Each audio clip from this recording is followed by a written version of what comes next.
Good morning, students. I hope you all are fine. So you all have already taken your pre-annual unit test exam. I got many of your queries through subject query button. So on this particular part in this class, I will be discussing on the answers of the questions. The questions took place in your unit test.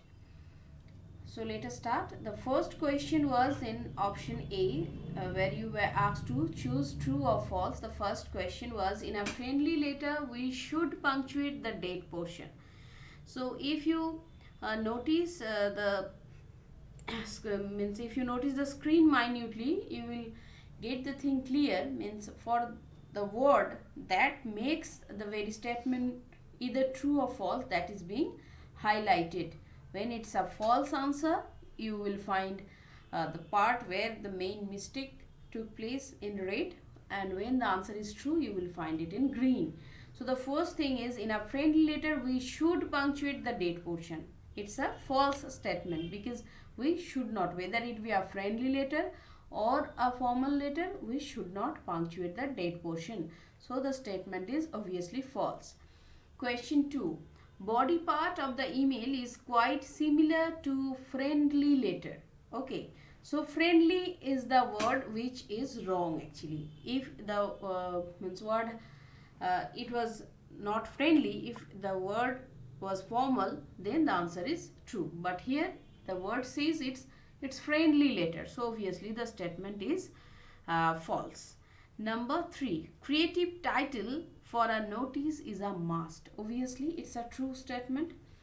In the subscription portion of a formal letter, we can write thanking you, yours faithfully, thanking you, comma, yours faithfully, comma, then only name. This is the part. Thanking you, yes, it's correct.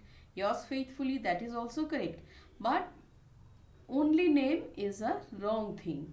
We need to write complete name, full name. So for this word only name, this statement becomes false. Number 5. In argumentative composition, one can write for, both, for and against. The word both, it will be for the word both, the answer is false, because we need to write either for or against. So this way I think you all could understand.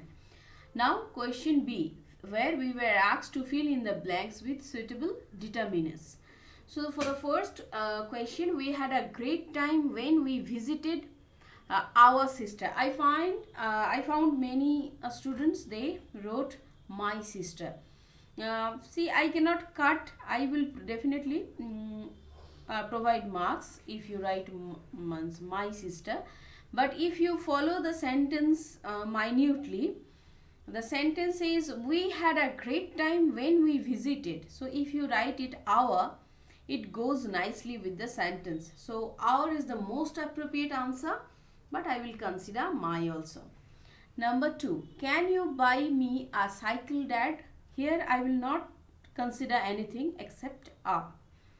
Number 3, do you remember dash time we went Goa? Obviously it will be the time.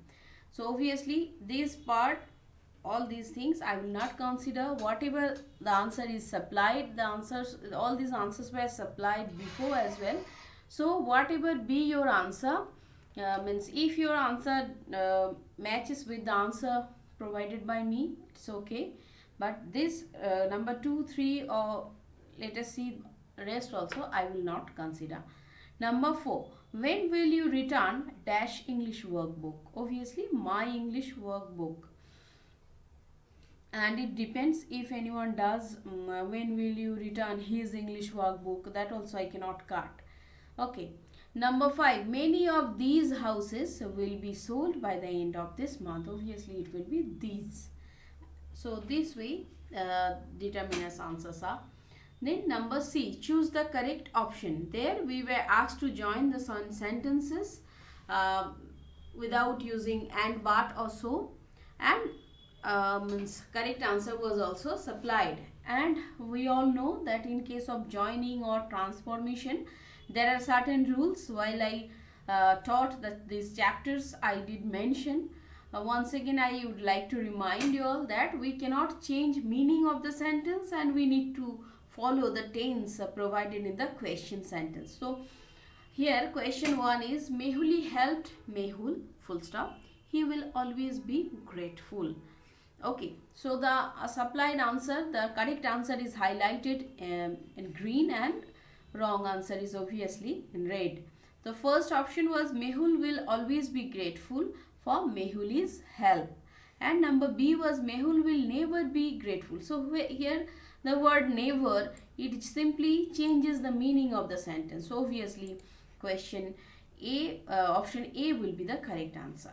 Number 2. Smriti listened to my request. She took action immediately. So first answer is after listening to my request, Smriti took action immediately. Whereas this is the correct answer. Whereas option B says after listening to Smriti's request, I took action immediately. Completely means the subject of the sentence is changed. Doer is changed. So obviously the meaning is also not the same. So option A is the right answer. Number 3. I heard you lost your father. Full stop. I am very sorry. First option says I am very sorry that I did not hear that you lost your father. So the first statement is wrong. It changes, means the meaning is changed from the sentence given in question. So obviously option B, I am very sorry to hear that you lost your father, is the correct answer. Number 4. I was eating chocolates, full stop. She kept on staring. Now option A says while I was eating chocolates, she kept on staring. And number B says though I was eating chocolates. See, here obviously while I was eating chocolates, she kept staring. This is the correct answer because though I was eating chocolates, she kept on staring. This though doesn't make proper sense as per the question sentence given. Number 5. Sudha lost her leg in an accident. She kept on dancing. Means though she lost her leg, still she kept on doing her work. So here two options are given. Despite of losing her leg in an accident, Sudha kept on dancing. Option B says despite losing her leg in an accident, Sudha kept on dancing. Notice the fourth sentence, despite of. For this very word of, this sentence is wrong and this of is strike through. You can understand it, and the size of this particular, the font of this of is also quite increased in order to make you, in order to seek your attention, to be very specific. So obviously for the word of, this answer is wrong. We add of with the word in spite, and with despite of should be omitted. This particular thing must be within your mind.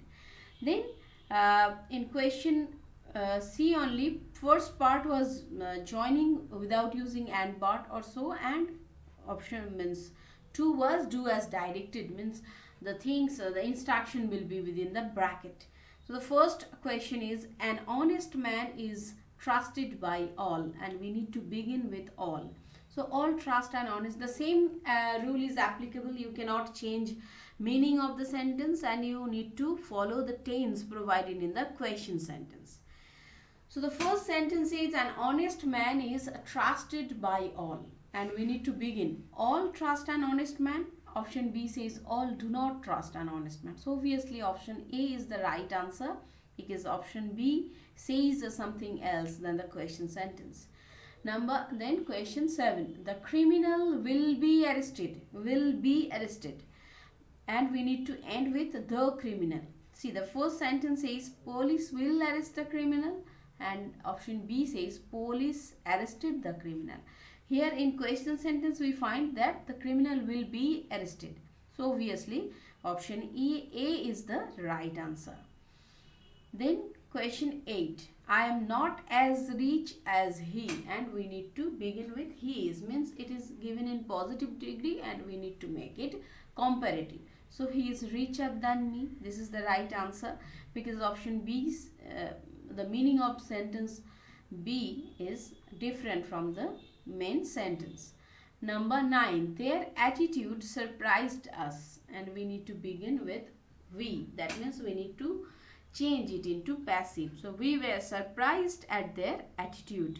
Okay, where because here their attitude surprised us, simple past, and option B says we are surprised. So obviously we were surprised is the right answer. Number 10, the girl is too ill to come to school, and we need to begin with the girl is so ill. So the girl is so ill that she cannot come to school. Whereas option B is the meaning of the sentence, option B is different from the question sentence. So this is the entire question paper and the answers that I have already discussed. Now today I know you all have got the portion of your annual part. Still, once again, I would like to remind you that in our annual part, we are going to learn direct and indirect speech. Then we are going to learn the complements, and then adverbs and adverbials, and then homophones, homographs, and homonyms, and then punctuations, and rest prepositions, transformation of sentences, tenses. All these things are already learned before. That's why from 6 onwards we have already learned all this part. So first we will learn direct indirect speech, then complement, then adverb and adverbials, then homophones, homographs, and homonyms, and then punctuations, and we have later email notice, composition, and comprehension. And this part we will these are the things we are going to mainly focus in our annual part. So I wish you best of luck for your upcoming annual part. Do follow all the classes properly. Do very good care of yourself. So this much for today. Thank you. Have a nice day.